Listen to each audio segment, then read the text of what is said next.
You're in operations, you're looking for friction. Removing the manual touches that everybody has to do every single day. And again, it was operating seamlessly. It was working really well, but AI can do it even faster. So we'll have AI come into play for more of the manual stuff, and then have our people focus on more of the escalated.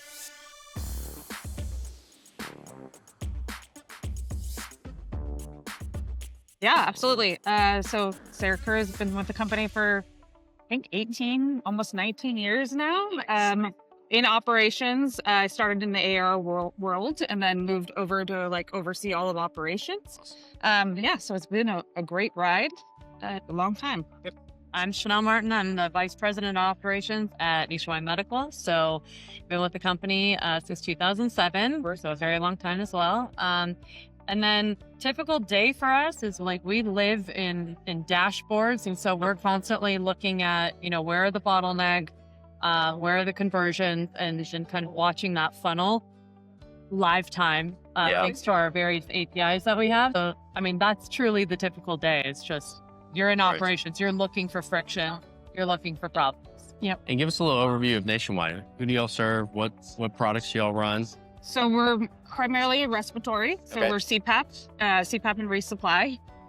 Resupply for us is our bread and butter. We do a little bit of oxygen, some CGM. Majority of our business and revenue comes from resupply. Awesome. We've been in business for 23 years now. Yeah. And so serving over 100,000 patients a year. So things are trending in the right direction. Yes, absolutely. Yeah. Great growth. That's awesome. Yeah. So you guys are in active growth mode. I'm sure the pressure's on, right? So what does scaling look like day to day for operations of a company y'all's size? What's been the bottlenecks? What's been the fun parts?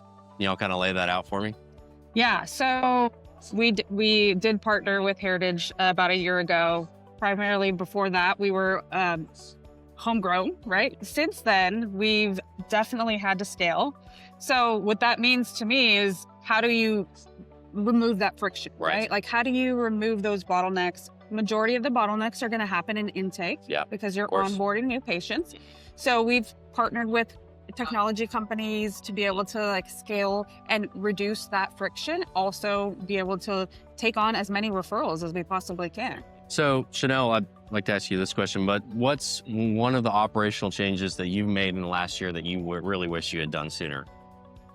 Or maybe the last couple of years. That's a really good number question. One thing I wish we did is eliminate well, that's how we've always done it. So that lives everywhere, even especially in operations. That's a culture. But it really is. Yeah. But even when things are looking well and trending well, it's why would we change it? This is how we've always done it. It works really well. But there typically is always a better way of doing something. So for example, our sales order creation, we used global agents to create those orders. And then now we learned that AI is capable of doing that. So, and again, it was operating seamlessly. It was working really well, but AI can do it even faster. And that's important for a company like ours where, we're competing with brick and mortars. We need to direct ship as quickly as possible.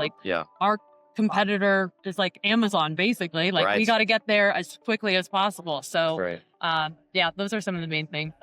That's good. Yeah, it's a culture shift for sure. And you have to champion, or you have to assign somebody a champion of innovation in a company, right? And that's one of our big things of, okay, you're ready to automate, you're ready to implement AI. Do you have someone who is that's what their job is, to make sure that this happens? And so we did bring on somebody about 3 or 4 years ago who's his role is automation manager. Awesome. So everything he does is automating processes that would be more manual, right? So department managers will come to him and say, here's what I'm doing every day. And then he says, here's what I can do for you. Absolutely. It's been fantastic. It is. It's absolutely essential to get things going. So Sara, the next question is for you. So how do you see, kind of on that note of automation and technology, but where's it going to make the biggest impact on y'all's business when you're implementing and thinking about technology in your business?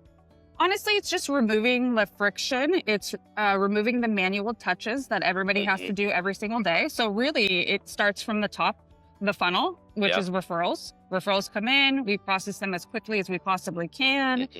We want to make sure that we get back to the referral source / patient as quickly as we can. So that's really where we see the most benefit. Right. And then when it comes to resupply, we're also doing a lot of automation in resupply. We're Okay. making sure that the patients understand that they are eligible for products every 3 months. We're also making sure that they can order from us as easily as possible, right? Like we want to be able to, if you want to click on your phone and order from us, that's what we want. Do you think there's anything that's kind of over-promising in AI automation right now that you are seeing, you're like, it's a little BS, or have y'all experienced anything like that? I think we're getting more comfortable with the voice agents. Okay. Those AI voice Yeah, agents are absolutely. new for us. Like Yeah. we're like, it's going to follow a script. Yeah. We don't really trust it entirely. Right. It sounds like AI, but it also sounds a little human. So we're getting more comfortable with That's it. good. So y'all have that implemented right now? We don't. Oh, we you don't. Okay. We are. But you're We're testing it, trialing. exploring it. Yeah. Okay. We're baby stepping there. Right. Though. So we're Yeah. getting it going with like the inbound calls, like Right. answering inbound calls and having an AI answer a call instead of a live person, Right. and then routing it accordingly. So we are looking at that, and then next steps would be someone having like a full conversation Right. with that AI. So It's absolutely crazy how far it's come in such a short amount of time. And it's Mhm. one thing to do the data movement and kind of the software part of things where, where we really thrive.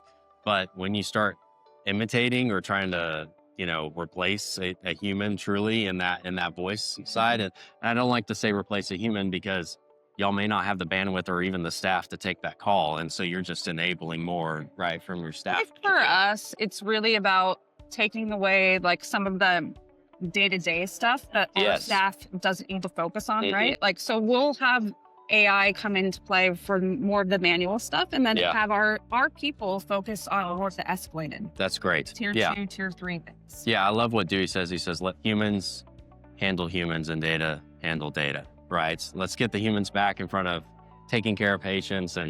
And I made a comment coming, I think it was you, Chanel, like, this is what's wrong with our industry and this paper badge we've got, right? Yeah. We're so paper, we're so manual. Even e-faxing, it's just a digital piece of paper at the end of the day. None of it's truly automated or really digitized. It takes a lot of time and people to move that. E-prescribe is getting us closer. Yes, Again, it we're is. inching there, but I Mhm. mean, you have thousands of referral partners. Right. They're not all signed up with an e-prescribe No. partner. So you're always going to have faxes. You're always going to have emails. Right. It's the way the world works right now. Yeah, and even there's different e-prescribing platforms, and if you want to expand that market, they all send data differently anyway, and so they're still manual in reconciling that sometimes. Got that data that can ingest. That's right. Isn't that funny? We got data on it. Yeah. Scary world we have ahead, right? Hopefully a good one. Hopefully a good one for healthcare. Absolutely.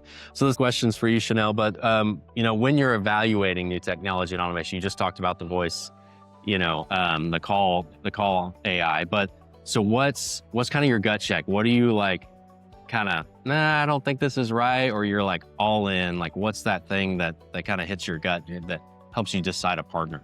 Oh, we keep touching on the word friction. So that's always like the number one question for us. It's like, is it going to remove friction? If so, for who? Yeah. For the referral partner? Is it for the patient? Is it for both? Right. Is it for our sales reps out in the field? Like, why are we doing this? And then we really challenge ourselves to like build an ROI around it. Like, we're always going to push ourselves to be like, okay, the intake software says that they can do it in 20 minutes. I want to push and see if we can get it to 10 minutes. Yes. So Right. We're always kind of pushing those time frames and deadlines. Always trying to get better. So I think that's the number one gut check is about friction. And then second to that is, does this work with our team? Does it work with our current systems? Like, Right. what does implementation look like? How long is it going to take to get this going? Because, Yeah. there's certain technologies that it's going to take 6 months. I mean, Right. you have to be prepared for that. You have costs that's happening before you get the final product. So Yes. we navigate that very carefully. But Well, you bring up a great. Go ahead. Sir. I was just going to say, we're a very metrics-driven company. That's good. So we look at everything from the point of view of like, how are we going to accomplish this, and how long is it going to take us to get there?